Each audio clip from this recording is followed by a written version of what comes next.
بسم الله الرحمن الرحيم. عايز اروح البنك الاهلي من غير ما افضل قاعد مستني دور ساعه وساعتين وثلاثه والكلام ده. ازاي اقدر اعمل حاجه زي كده؟ حاجه بسيطه خالص. بروح البنك الاهلي تمام وبتصل واحجز ميعاد. هيقول لي طب بتحجز ميعاد ازاي؟ هتشوف ازاي دلوقتي. اول حاجه بعملها بدخل على ابلكيشن البنك الاهلي، بس مش هدخل على الجزء دوت، هدخل هنا على العنوان دوت اللي هو الاهلي الموبايل، لان الاولاني ده بيبقى خاص بالموبايل عن طريق جوجل بلاي. هدخل عند البنك الاهلي زي ما انت شايف بالمنظر ده كده، وعشان اتفادى الزحمه هدوس على حاجه اسمها خدمات ذاتيه. الخدمات الذاتيه دي لما ادوس عليها اللي هي هتكون ديت، بيبدا يقول لي ايه؟ يقول لي عايز طلب حصول على تمويل شخص كذا كذا، هقول له لا. يقول لي عايز خدمه حجز ميعاد، هقول له ايوه هو ده اللي انا عايزه. هيقول لي طب دوس هنا، هقول له حاضر. لما ادوس هنا تمام هيديني الصفحه اللي انتم شايفينها ديت عشان اقدر احجز ايه ميعاد.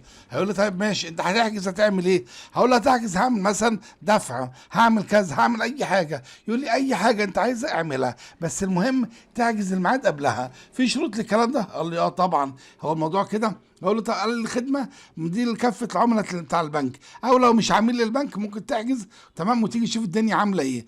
طيب سواء كانوا عملاء او غير عملاء، اهو مكتوب اهي. حلو الكلام ده عشان بس ما حدش ايه كان واخد باله.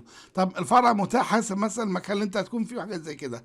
مش هو ده بقى الموضوع المهم. الموضوع اللي انا عايز اتطرق له هو الموضوع ده، خطوات حجز الميعاد.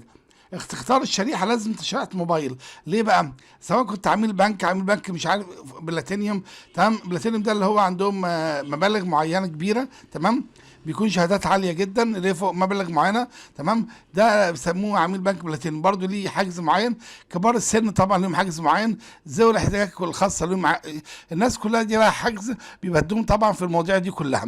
وطبعا عايز اقول لكم على حاجه مهمه جدا، في هنا نظام في الموضوع ده. يعني نظام، اول حاجه لازم يكون معاك شريحه موبايل عشان بيبعت لك حاجه اسمها كود. الكود اللي هو بيبعته لك ده احنا بنعرف الكود اللي هو بيبعته لنا ده عن طريق ايه؟ بيبعت لنا كود زي ده اللي انت شايفه ده. الكود ده انت بتدخل بيه البنك، بتوريه للراجل اللي واقف على الباب، ياخد من الموبايل يحطه على الجهاز، يبص يديك ورقه تمام. الورقه دي انت بتدخل بيها على طول من غير ما تقف ولا تستنى ولا اي حاجه. طيب امتى يلغي الموضوع دوت؟ لو انت ما التزمتش بالميعاد، لو انت رحت بعد الميعاد حتى لو بدقيقتين ثلاثه بدقيقه، ممنوع الكلام ده، لازم تكون موجود قبل الميعاد بدقيقه تمام. بتحجز ازاي؟ عن طريق بندخل رقم قومي في الهاتف. بعد ما يديك ايه، هو بيديك اشاره كام معينه او خانه بتحط فيها الرقم القومي تمام. تدخل بريد الكتروني طبعا، ده لو انت ما عندكش يعني ومش شارك في البنك ولا اي حاجه، وبتبدا تحجز وبتاخد الكود اللي قلنا عليه، وبتبدا ترجع تاني تمام. بتتخلص من حاجه اسمها زحمه البنك، وبتبدا تحجز مره تانيه لو انت عايز ميعاد تاني. في خدمات تانيه بيقدمها البنك لو انت عايز، ممكن تدخل تقرا بقى انت وتتصفح وتعيش حياتك. الخدمات اللي بيقدمها البنك حاجات تانيه احنا دي مالناش دعوه بيها، بس انا حبيت اوريكم بس حاجه يعني ايه، مش كل الناس بتقدر توصل للمكان ده. المكان ده اللي بنبدا ندخل له منين؟ بنبدا ندخل له من الشاشه نفسها، من الابلكيشن نفسه. هتقول لي طب ازاي انا ببدا ادخل من الابلكيشن؟ بقول لك انت بتعمل هنا بس ايه، بتيجي على الخدمات الذاتيه ودي اللي بتدخل عليها. سيبك من كل الكلام ده اللي موجود، وبتبدا تطلب اي خدمه ذاتيه هنا انت عايزها. مش في خدمه واحده، في خدمات كتير جدا، بس انا ركزت على الخدمه اللي كل الناس بتشتكي منها، خدمه حجز ميعاد مسبق. طيب الكلام ده موجود في الموبايل عن طريق لما بتدخل ابلكيشن حاجه بوك مايتمنت. ده تقريبا تاني واحده في الابلكيشن انا شفتها عندي على الموبايل، بس انا ما دخلتش على الموبايل، دخلت من جهاز الكمبيوتر. اي حد عايز يدخل على البنك الاهلي من الكمبيوتر سهل، من على الموبايل اسهل واسهل واسهل تمام. في حاجه عايز اقولها لكم اخيره بس عشان ما انساهاش، ودي حاجه مهمه جدا، انك لما بتيجي تحجز الميعاد خد بالك من حاجه مهمه جدا.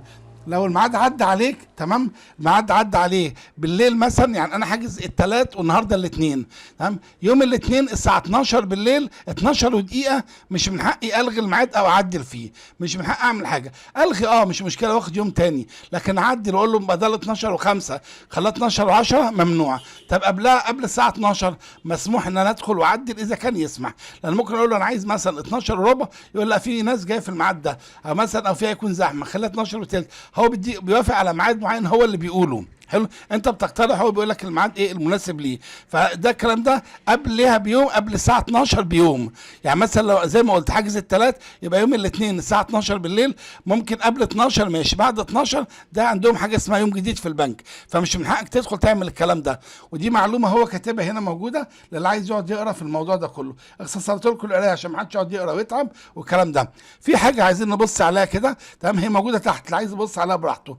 بس لو انت عايز تبص عليها من الجنب، اللي هي الخدمات اللي بيقدمها. الخدمات دي ليه اللي عايزها، اللي مش عايز الخدمات دي مش مشكله خالص. الموضوع ده اللي هي عباره عن ايه؟ بيقول لك الان بي الاي بتاع البنك ده لو انت عايز حاجه زي كده. طب لو انت مش عايز حاجه زي كده يبقى الموضوع مش مشكله خالص.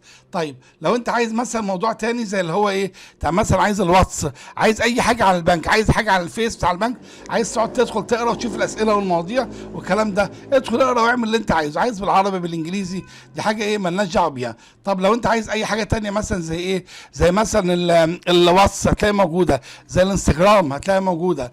عايز مثلا حاجه تانية مثلا زي الايه، مثلا هندخل تاني عايز تدخل مثلا على العملات، طب الدولار بكام النهارده، هيدخل يقول لك الدولار بكام النهارده. عايز تدخل على اي حاجه انت عايزها هي موجوده عندك، ادخل اقرا اي حاجه عايز تشوفها هنا في القرايه، ادخل اقرا براحتك على اللي انت عايزه.